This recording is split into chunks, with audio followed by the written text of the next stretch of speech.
नमस्कार। आज हम बात करेंगे एनसीईआरटी कक्षा 12वीं स्वतंत्र भारत में राजनीतिक अध्याय 5 की।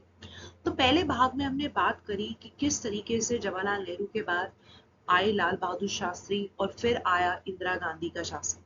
तो आज के हम अपने इस लेक्चर में चर्चा करेंगे कांग्रेस प्रणाली की, कुछ चुनौतियों की, और किस तरीके से 1970 के जो दशक रहा भारत के लिए बहुत ही ज्यादा जरूरी और महत्वपूर्ण रहा।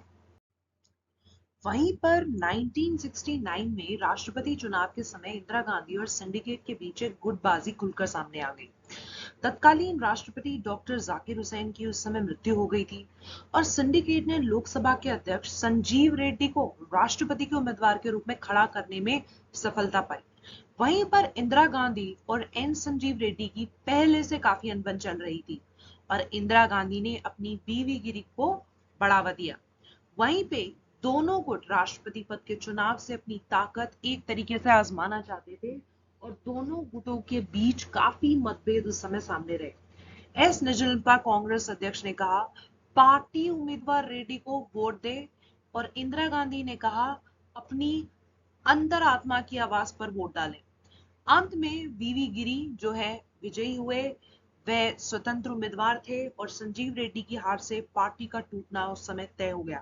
कांग्रेस अध्यक्ष ने प्रधानमंत्री इंदिरा गांधी को अपनी पार्टी से उस समय निष्कासित कर दिया था।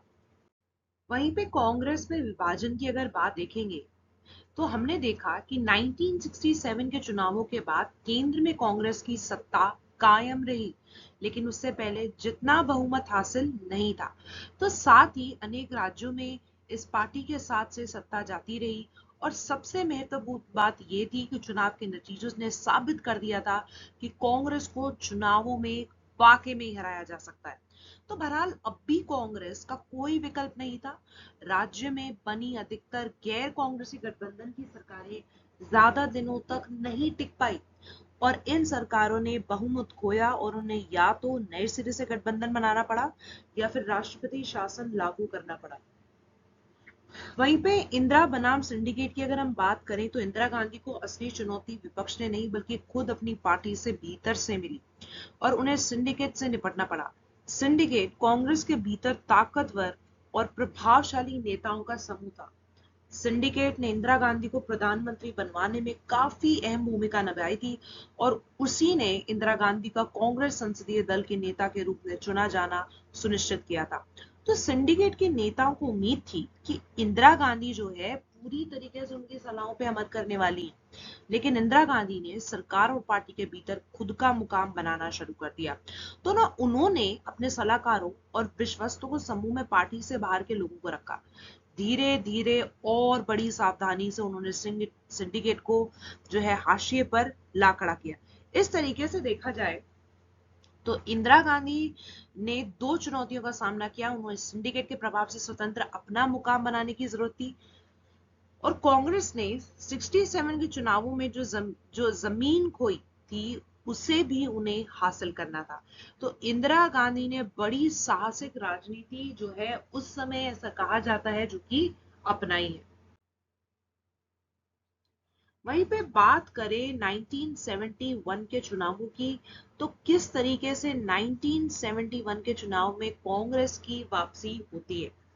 तो कांग्रेस की टूट से इंदिरा गांधी की सरकार अलमत में आ गई और बहरहाल डीएमके और भारतीय कम्युनिस्ट पार्टी समेत कुछ अन्य दलों से प्राप्त मुद्दा आधारित समर्थन के बल पर इंदिरा गांधी की सरकार सत्ता में बनी रही।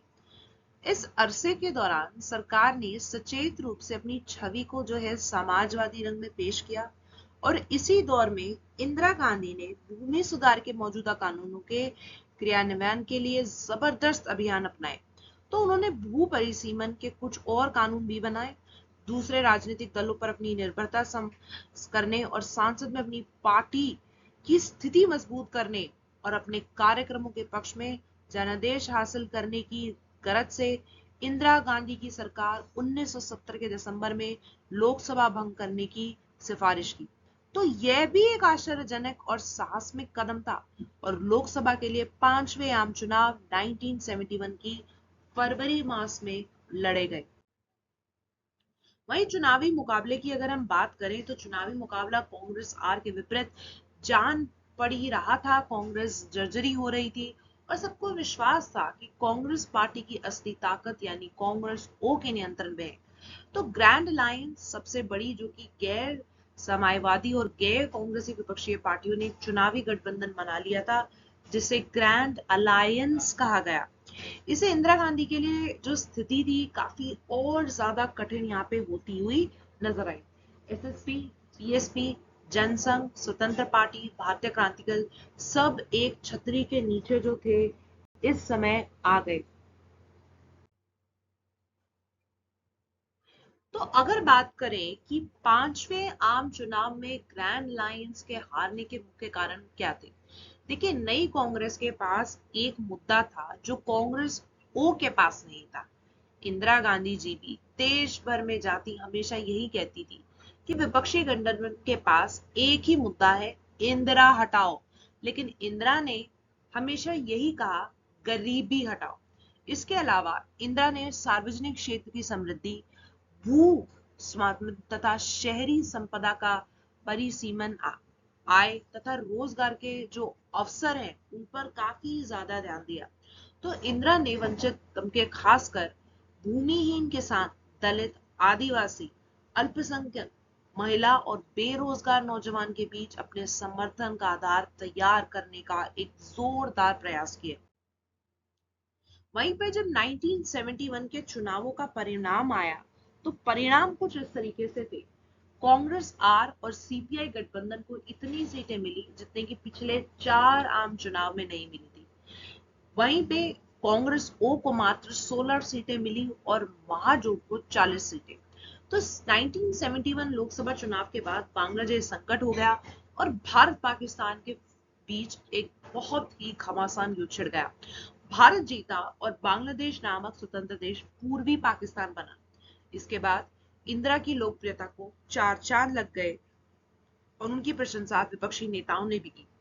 1972 में विधानसभा चुनाव हुए और कांग्रेस आर चुनाव में जीती। इंदिरा को गरीबी और विचंतों के रक्षकों के रूप में काफी लोगों ने देखा। वहीं पे कांग्रेस आर ने उस समय अपना दबदबा पूरे देश में बना लिया था। वहीं पे अगर बात करें किस तरीके से कांग्रेस प्रणाली की पुनर्स्थापना हुई तो जिस प्रकार कांग्रेस 1967 के चुनाव के समय बुरे दौर से गुजरी, उसके बाद कांग्रेस टूटी और 71 में इंदिरा गांधी ने कांग्रेस को दोबारा उसी स्थान पर ला दिया जहां कांग्रेस पहले हुआ करती थी। अब कांग्रेस के व्यक्ति को लोकप्रियता पर निर्भर इस पार्टी में कोई अलग अलग गुट नहीं था। पार्टी अब गरीबों, अल्पसंख्यक महिलाओं, दलित, आदिवासियों पर ज्यादा निर्भर कर रही थी। इंदिरा ने कांग्रेस प्रणाली को पुनर्स्थापित किया लेकिन इसकी जो प्रकृति थी वो काफी अब बदल चुकी थी। पहले कांग्रेस प्रणाली के भीतर हर तनाव और संघर्ष को बचा लेने की क्षमता थी लेकिन कांग्रेस में ये क्षमता अब नहीं रही। कांग्रेस में इंदिरा की काफी पकड़ बढ़ी। अब कांग्रेस की प्रकृति पहले से काफी अलग थी और काफी ज्यादा बदल चुकी थी। तो हमने जाना किस तरीके से वो पूरा सिस्टम रहा, सिंडिकेट रहा, वहीं पर किस तरीके से 71 के चुनाव और कांग्रेस की पुनर्स्थापना हुई। वहीं पे हमने जाना कांग्रेस प्रणाली का पुनर्स्थापन कैसे हुआ। इसी के साथ अंत करेंगे हम हमारी चर्चा का यहीं पे। धन्यवाद।